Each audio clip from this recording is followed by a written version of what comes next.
Hey guys, so the next thing we're working on is looking at nonfiction and how to find the main idea or also the central idea for nonfiction as well as summarizing it. So we did it for fiction, now we're going to do it for nonfiction.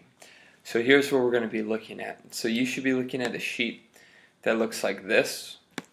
Your job is going to be to identify, for each of these, you're going to define title, you'll define headings, you'll define each of these, and then you're also going to say how it helps us to read. So why we actually look at these text features, how it helps us to be proficient readers.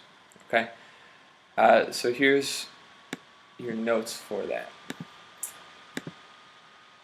So this isn't perfect, but I think it is pretty helpful. So for title, our purpose is here. So the purpose is to identify the topic of the text. This is basically going to give you the main idea. It's going to tell you what is this all about? Why is the author writing this? The second piece that you're going to be looking at is headings, which is right here. So what headings do is it divides the text into different sections. So once you have the title, which is the overall main idea, it's going to break it down even further into kind of smaller chunks of smaller main ideas. Okay, so you have the overall main idea, and then you kind of have the different subpoints below that that help to develop whatever point the author is trying to make. The next piece is photographs. So photographs is right here.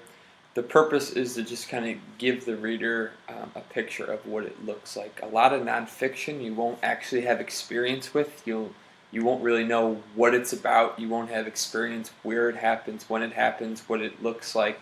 So the photograph just helps you give that kind of visual image. Okay.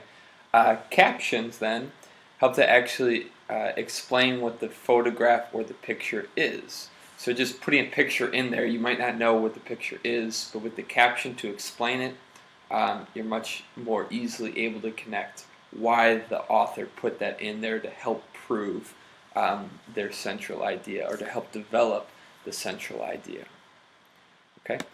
The last piece is going to be looking at footnotes. So I just pulled up an example. So this is just an excerpt from something that you might read on a released item.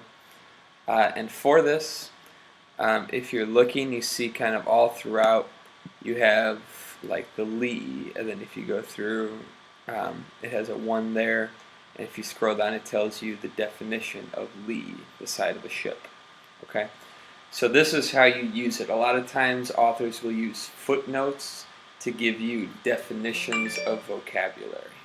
Okay, so this is what you're going to be looking at for that. So the purpose, once again, of footnotes is to give you a lot of times extra information, and oftentimes it's going to be vocabulary. Okay, so I hope you found this helpful.